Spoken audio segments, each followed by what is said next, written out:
అందరికీ నమస్తే. ఇవాళ టీచర్స్ డే కనుక గురువులందరికీ కూడా ఉపాధ్యాయ దినోత్సవ శుభాకాంక్షలు. ఇవాళ నేను నిజమైన గురువు ఎలా ఉండాలి అనే టాపిక్ మీద చెప్తున్నాను. మొట్టమొదటిది, ప్రతి ఉపాధ్యాయుడి తాలూకా మొదటి బాధ్యత ఏమిటంటే తన విద్యార్థులలో నైపుణ్యాన్ని, విజ్ఞానాన్ని పెంపొందించాలి. విజ్ఞానము అంటే నాలెడ్జ్. ఏ పనైనా చేసినప్పుడు అది సక్రమమైన మార్గంలో వెళ్తుందా లేదా అధర్మ మార్గంలో వెళ్తుందా అనేది మనం చెక్ చేసుకోవాలన్నమాట. అలా చెక్ చేసేది ఒక ఉపాధ్యాయుడే. తన సక్రమమైన మార్గంలో వెళ్ళగలిగేనంతగా విజ్ఞానాన్ని అతనిలో పెంపొందించాలి. అది మొట్టమొదటి బాధ్యత.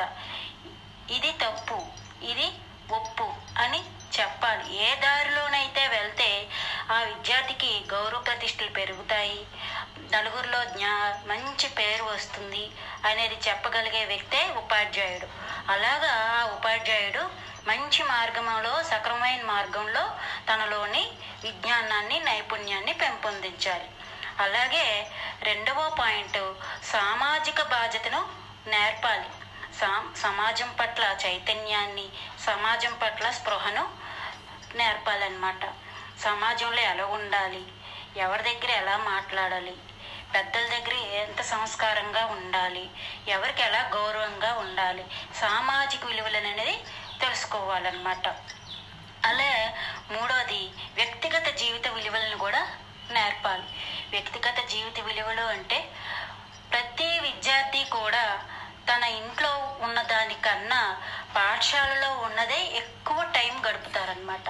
అది ఉపాధ్యాయుడి దగ్గర ఎక్కువగా టైం గడుపుతారు. అందుకే ఫస్ట్ ఏది చెప్పనా, ఏది అడిగినా మా టీచర్ గారు ఇలా చెప్పారు, మా టీచర్ చెప్పిందే కరెక్ట్ అని అంటుంటారు. ఇంట్లో తల్లిదండ్రులు ఇలా కాదు అలాగా అన్నా కూడా మా టీచర్ మాకు ఇలా చెప్పారు అనేసి తల్లిదండ్రులు అదే ఆన్సర్ని వేరే మెథడ్లో చెప్పినా కూడా కాదు మా టీచర్ ఇలాగే చెప్పారని అంటూ ఉంటారు. ఎందుకంటే ఇంట్లో కన్నా పాఠశాలల్లోనే ఎక్కువగా టైం గడుపుతూ ఉంటారనమాట విద్యార్థులు.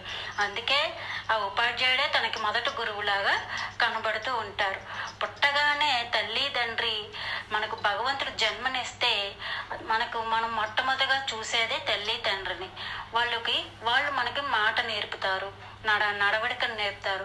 అలాగే కొంత ఏజ్ అయ్యేసాక మనల్ని పాఠశాలల్లో జాయిన్ చేస్తారు. అప్పటి నుంచి మనకు ఉపాధ్యాయుడే తల్లి, తండ్రి, గురువు, దైవం అన్నీని ఉపాధ్యాయుడే.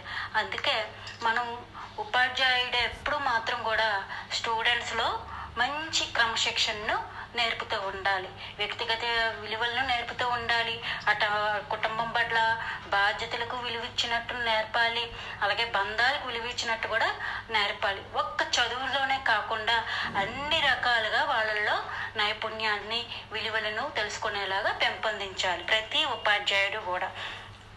అలాగే నాలుగవది, ఒక విద్యార్థిలో ఉన్న సామర్థ్యాన్ని ప్రోత్సహించాలి ఉపాధ్యాయుడు.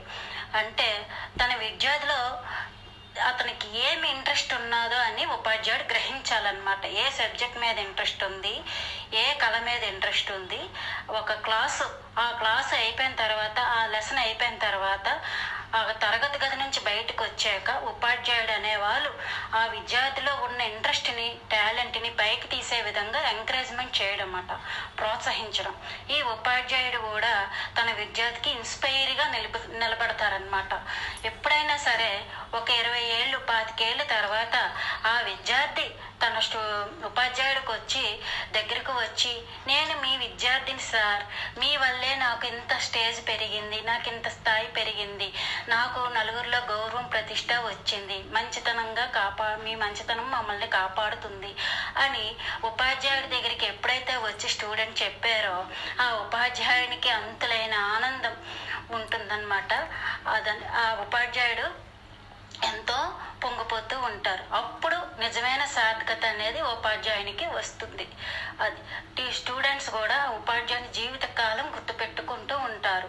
ఇప్పుడు ఈ కాలంలోనైతే అలాంటి ఉపాధ్యాయులు ఎక్కడో, ఏ మూలో ఎక్కడో అలాగ నిజంగా ఉన్నారు అంటే విద్యార్థులందరూ కూడా అదృష్టవంతులే. ముందు ఉపాధ్యాయుడే విద్యార్థుల్ని సక్రమమైన మార్గంలో మంచి నడవడికతో పెంపొందించాలి, వాళ్ళ విజ్ఞానాన్ని కూడా పెంపొందించాలన్నమాట. ఇది నిజమైన ఉపాధ్యాయునికి ఉండే నిజమైన లక్షణాలు. ఈ వీడియో మీకు నచ్చినట్టయితే లైక్ చేయండి, షేర్ చేయండి, సబ్స్క్రైబ్ చేయండి. అందరికీ ధన్యవాదాలు.